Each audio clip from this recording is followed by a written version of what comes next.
welcome to the first portion of the Task 1 video. So just a quick video tonight to get those of you who have completed the practice exercises started on the assessment Task 1. Some of you may have already started it and find it relatively straightforward and simple, but I'll go in there just to show a few things that are essential to get going on this. So you're required to produce floor plans, elevations, sections, details, site plans, etc. of this building. The list is through here. So we're dealing with the floor plan initially and then heading on to elevations. Within the Learn site, you have here a drawing set to refer to. So this is a drawing set of some example, what you should be producing for the assignment. And that goes into our Task 1. But we'll have some further tasks along. But that's a great guide, so it's probably good to print that out. Have it sitting next to you. Also, or have it on a separate screen for reference. Also, another thing to have as on a separate screen for reference is the procedure document, so Task 1 floor plan. Or you can also have a printout of it. But what you will not want to do is sort of flick between that and your CAD screen, because there are many instructions on that. So you want to have this open at the same time that you have AutoCAD open. Then further on down, there is this blocks folder which you will have to download. And that's a good resource. Keep that on your computer. Includes many blocks that are used for within the drawing. So for those of you who don't know or not familiar yet with blocks are AutoCAD drawings that we can just drag or we can drop into our buildings. We'll select them and drop them into our buildings. So for things such as toilets and windows and features that we use continuously that are of a standard size. So many applications for blocks there, and this, and also as a home drafter or person operating, or maybe from your own office, a blocks library is a very important thing to gather and to build up. So this can be the start of your blocks library if you wish. So I'll give that. Also, what we'll need to do, so we'll have procedure task 1 open, and then we'll get into this drawing file. But first of all, get that up in front. So we'll go through the procedure document. Gives a list, or the contents list of what you'll find in the document. But keep scrolling down. So submission of Task 1 floor plan. It says will include a print plot of the layout on A3 size bond paper. That is because we use the same procedure document, or the internal students have the same exercise to do as the external students, but the external students we don't expect you to be submitting on A3 size paper. What you will instead do is a black and white PDF copy with correct line weights, and also publish the AutoCAD file as an e-transmit zipped folder. So these last two are what you have to be concerned with as external students. The following requirements apply to all tasks. So create new folders, and you'll be doing this at home as well. But once again, there's a distinction between the internal class and the external class. Here we have H-Drive drawings, Cad2d assessment, etc. As you don't have H-Drive, or you may or may not have H-Drive on your computer at home. Name this however you wish, but probably a name which closely resembles that would be easier for you and easier for you to reference to that later on. So this folder is for symbols and building elements that can be downloaded from Moodle or the L drive from campus. So I'll provide those for you in Moodle. And then also produce another file, assessment task drawings. This folder is for drawings. They'll be copied from the network. So the process is you start AutoCAD, select new drawing from the application menu, and then it says select template file ACAD ISO CAD2dTask1 and click OK. This also is a difference between the external and internal students. So the internal students are using this, often this file off the share drive. As external students, you have the option or have the possibility of using this ABS drawing file. So it is basically the same template, except included in there are dimensions. So you don't have to go creating your own dimensions. The dimensions are already set in there for you, and you'll probably see what I mean when we progress a little bit further. That makes it a little bit handier for you. Also in this particular drawing template, no, we don't want to cover that. Also in this drawing template, we have our properties box dropped down onto the left of our screen there, so that's open and visible, which is certainly the way I like to draft, having that so it can be quickly modified. Also important points. Oh yes, the bar over here with our zooms and pans, etc. So moving through our procedure document, I'll keep CAD open up in front of me here while we get through our procedure document. But possibly it's a good idea for you to get the procedure document up on a separate screen if you have that ability. So in the procedure document it says make a backup copy. At the end of each session, it is recommended that you copy the file to your USB memory stick or USB hard drive. This process will provide you with a backup copy of your work.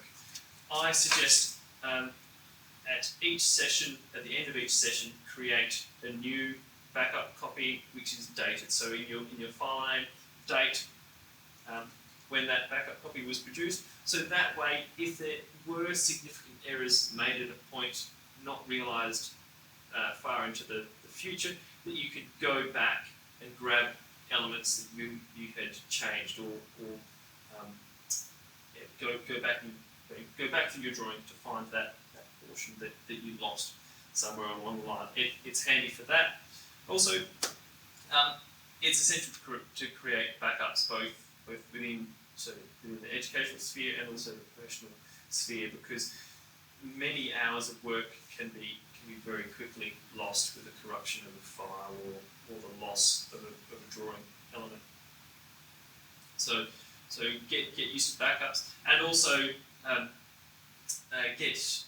something that I've developed over time is just continuously going up to save. So for you can I think I don't keep a shortcut to save for whenever I'm taking a break, flick between documents, I find myself automatically saving documents as well. So that's a good process to get into. First up in the procedure documents, well, after talking about making a backup copy, it's about creating new layers. So you want to get in there and create the layers. Now the layer list is given for you there in the procedure document. The way we go about doing this is click on layer properties, expand that box, and then we can go into here, this tab here, which is create a new layer. So click on that, we get a new layer. Now the first one in our procedure document there is concrete, so type in concrete, and then what you're required to do is give that line a colour. So in here on the procedure document it says green, and in brackets number 3. That relates to our index colour. So we give it green, and it is important to match the correct colours to the correct lines. The reason for that is that later on in the assignment, throughout the course, you use the CTB colour file for printing, which automatically attributes a line weight to each colour. This, you may find that this procedure differs from how you do it if you use AutoCAD professionally or have a bit of experience in offices. In some areas, you attribute the line weight through the layer properties.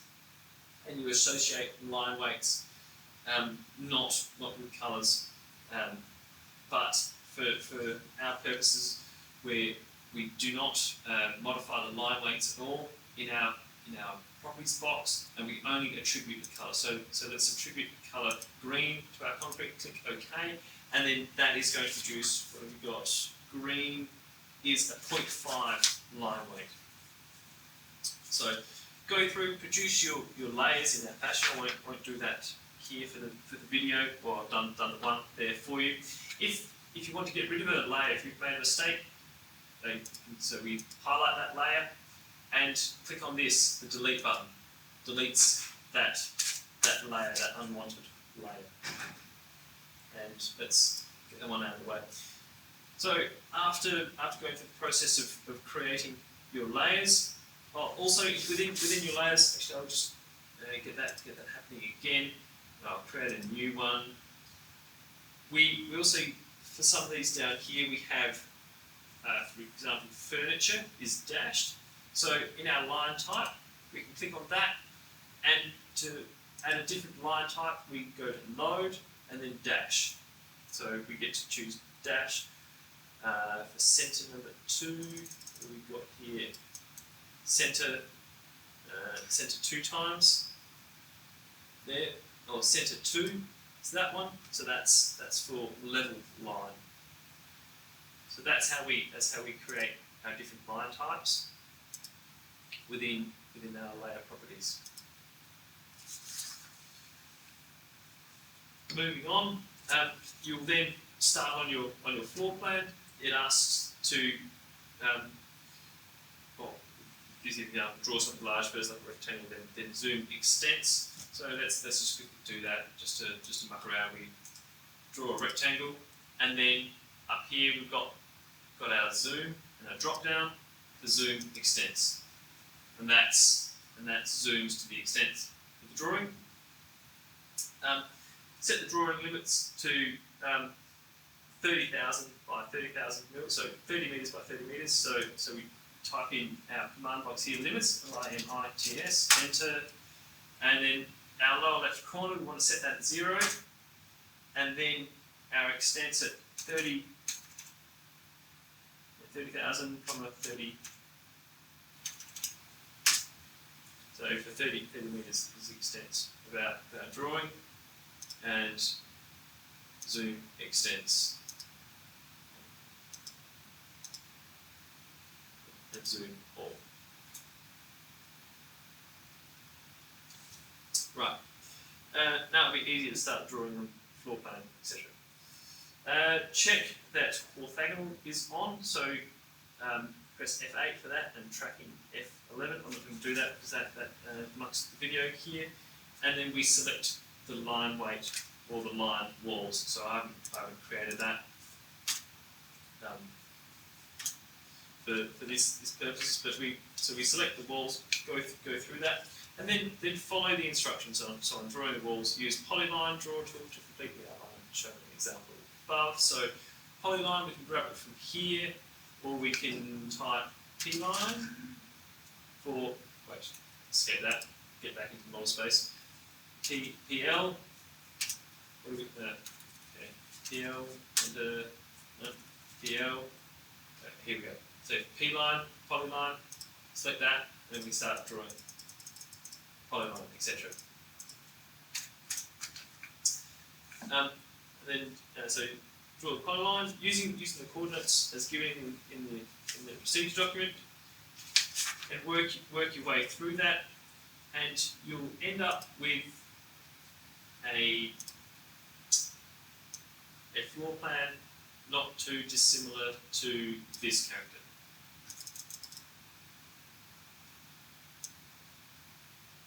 Apologies for the channel, I just got an email thing. And then we go through the process of offsetting for creating internal walls and trimming and filleting. So that's where I'll leave you tonight with this introduction to task 1. By all means, carry on further if you wish, and push on further. But that's to get you started in the drawing for this week. Obviously, if you have any queries or questions, email me, and I will produce another video for the latter portion soon.